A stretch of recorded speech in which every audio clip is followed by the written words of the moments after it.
Tack så mycket.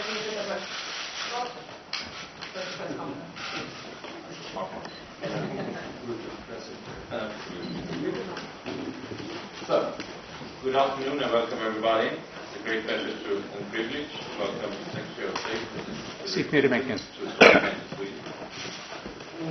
I must admit that yesterday we had the coldest day in Sweden since 1928, and I apologize for this to the Madam Secretary, but we try to compensate it with the warmth of our relations. Sweden and the United States are tied together in so many ways, through history, through trade and investments, and also by countless personal relations across the country. This visit, of course, gives us an opportunity to discuss a lot of issues. During the day, Madam Secretary has been out on a boat trip, meeting with the Minister for Defense and Foreign Minister. And I think covered a lot of the items related to security and foreign issues. So I've been trying to focus on two issues, namely on Syria and on the economic crisis of Europe. Firstly, on Syria. We have, of course, discussed the tragedy now taking place in Syria and agreed on the urgent need to stop the terrible violence by the Assad regime against its own people. The international pressure on the regime to stop the killings must be maintained, including by sanctions. Those guilty of crimes must be held accountable. And we must continue to work to get humanitarian aid to people in need, and of course to support the political transition in line with the Kofi Annan plan. Secondly, on Europe, we have an in-depth discussion on the economic situation in Europe, and this is of course also very important for the United States, because we trade a lot between our two continents. It is clear that the economic situation in the European Union varies significantly from one country to another. In Sweden and in many other northern European countries, we have implemented structural reforms for more than 20 years, and resulting in sound public finances and better growth figures. We sometimes even talk about the Northern European growth corridor. At the same time, we talk sometimes about the troubled situation in part of Central and Southern Europe, as if it was only related to a demand problem. But to me, it is also deeply rooted in challenges relating to an ongoing financial crisis in part of Europe, a debt crisis that is, of course, a consequence of poor public finances, and still also problems with competitiveness throughout Europe.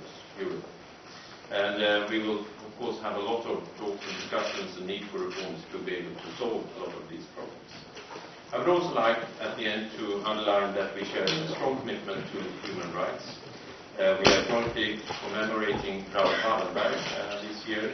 And finally, I want to thank you very much, Madam Secretary, for excellent discussions and for coming to this. And let me just add that we have an excellent stellar relationship. We meet very frequently on different levels and have a dialogue on a lot of different issues.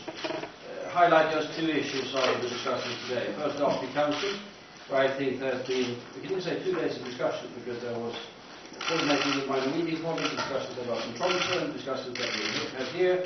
We are midway in the Swedish chairmanship of the Council, so we reviewed progress and agree on some of the things that we should jointly achieve by the end of that championship in May of next year. Second issue, net freedom, where we are together building a global coalition for the freedom of the net.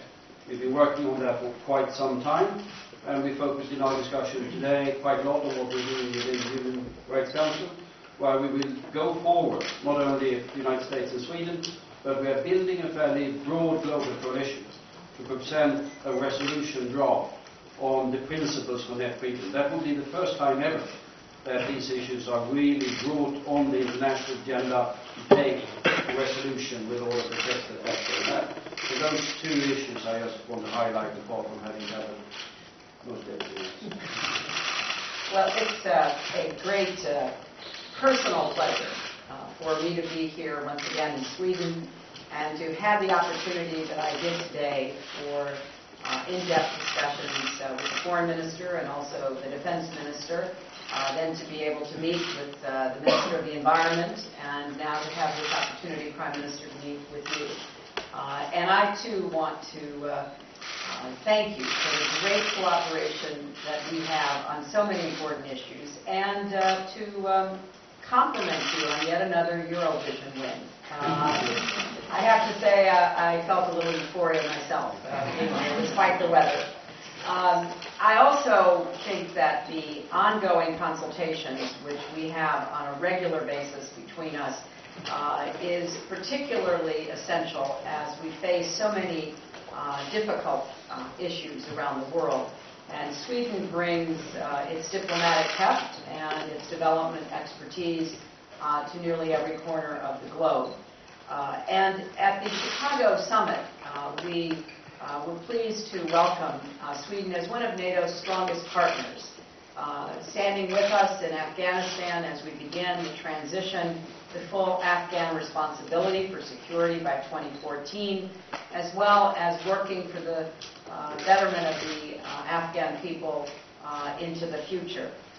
In fact, we know that Sweden has been involved in Afghanistan for more than 30 years, and your development efforts, your civilian assistance, has been and will continue to be crucial. We also greatly appreciated Sweden's vital role in NATO's mission to protect the Libyan people. And we are grateful for Sweden's offer to work with NATO through the Nordic Center for Gender and Military Operations. The Arctic Council, which the Minister mentioned, is an area of particular importance as we cooperate and think over the horizon to meet the new opportunities as well as the new challenges that are posed by what's happening in the Arctic today. And I applaud Sweden's leadership on internet freedom issues. We have fought for a very long time on behalf of the right to free expression and free assembly, and those rights belong in the internet as much as they do in the so-called real world. As the Prime Minister said, we discussed the ongoing atrocities in Syria. We are joined in our condemnation of what Assad and the regime are doing to perpetuate vicious and systematic attacks, and strongly support a political transition that will give the Syrian people a better future.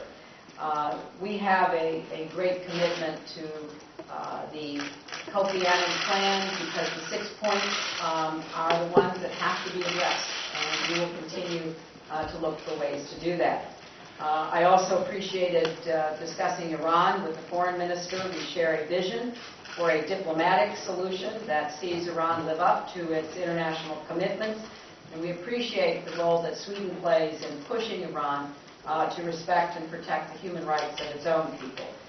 And when it comes to all of the large challenges that know no boundaries, such as climate change or gender equality or internet freedom, it's true that Sweden is not just on the front lines, but leading. And I am greatly appreciative for all of that work and look forward to enhancing it in the months and years ahead.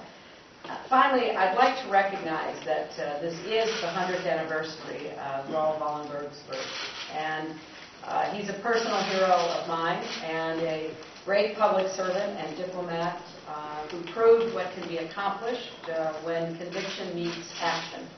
And we have joined together to honor his legacy and his spirit of moral leadership. Acting to defend human rights, freedom of speech, freedom of religion, our shared democratic values, America could not ask for a better partner and friend than the government and people of Sweden. Thank you, Prime Minister. Okay, we're looking for a couple of questions. First one goes to Swedish television.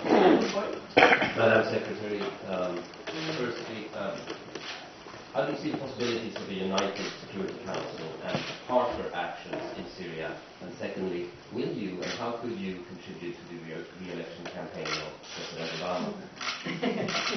Well, I have to say that the second question is easy for me. I am obviously a very strong supporter, will continue to be.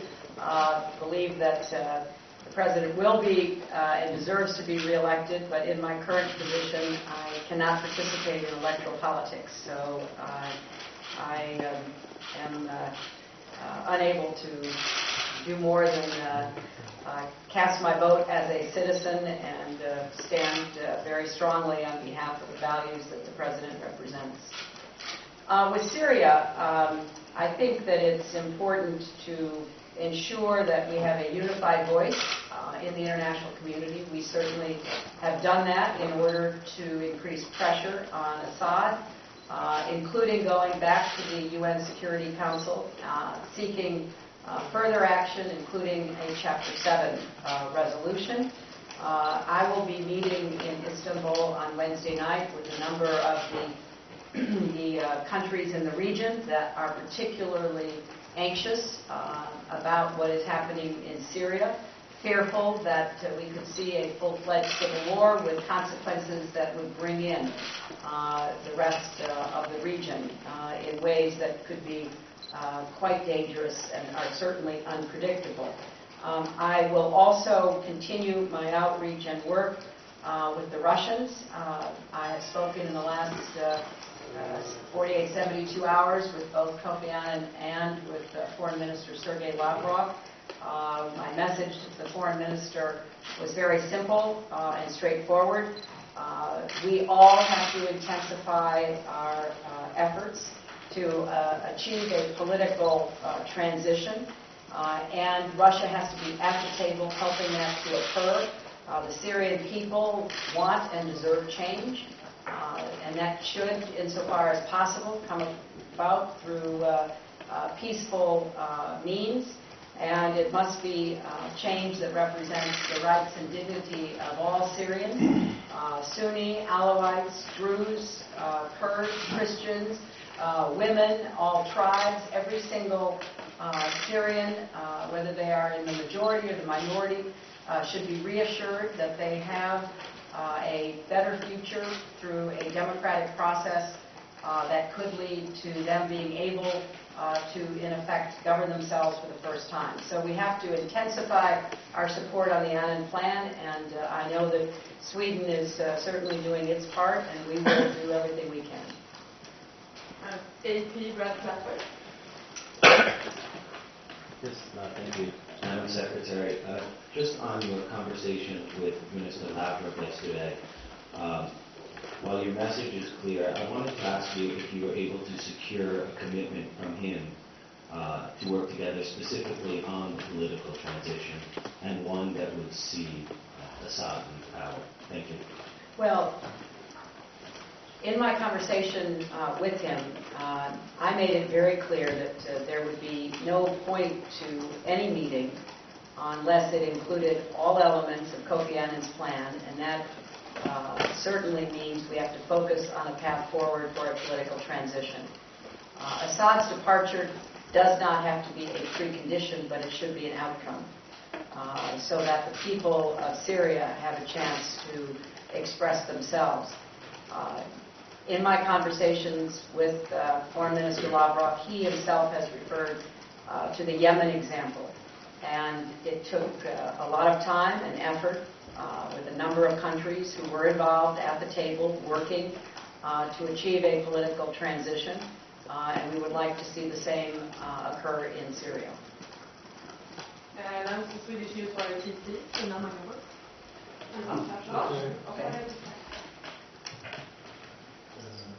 Madam Secretary, how worried are you about the economic crisis in Europe? And do you think the euro will survive? Well, of course, the United States has expressed our concerns about the economy and the difficulties that are faced here in Europe. It is something that we care deeply about because we highly value our relationships with our European partners. Also because we know that in order to fully recover from the economic downturns of the last years, Europe has to be strong and operating at full speed once again. So we support the need for changes to be made in order to improve Europe's competitiveness, to deal with a lot of the leftover issues that have not yet been addressed in various countries. But it is truly up to the Europeans themselves, all of you, to make the decisions going forward. The United States will certainly do everything we can to support the difficult decisions that lie ahead for Europe. And the last question goes to AFP. Thank you, Madam Secretary. My question is on Iran. Today, Iran's Supreme Leader Ayatollah Khamenei threatened Israel with a response like some Europe engaged in his threat. And he also rejected as a law arresting charges that Iran is seeking nuclear weapons. So that would seem to bode poorly for the upcoming talks in Moscow. I'm wondering, what happens if those talks fail, and what are the stakes for Iran? Well, first, let me say that I've not had a chance to review what was said, but I don't draw any conclusions from that statement with respect to the potential success of the talks in Moscow. I think there's nothing new in what you just reported.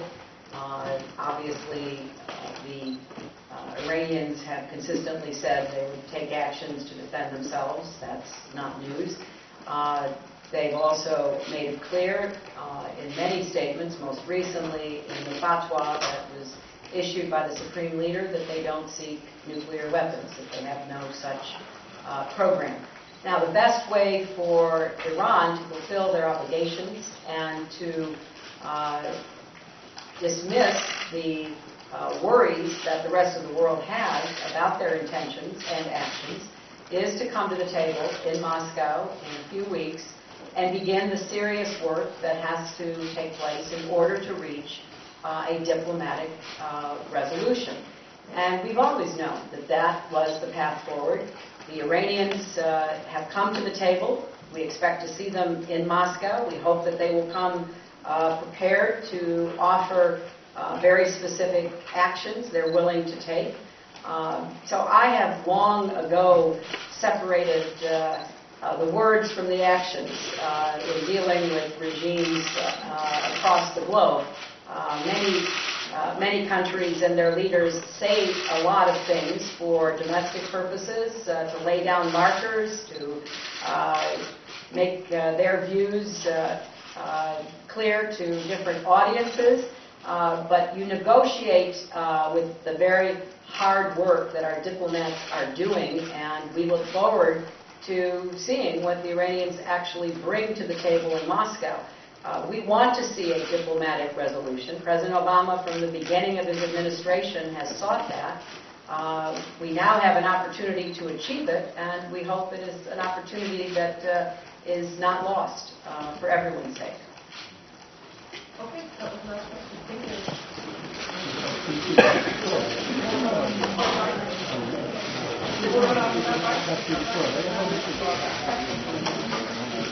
you.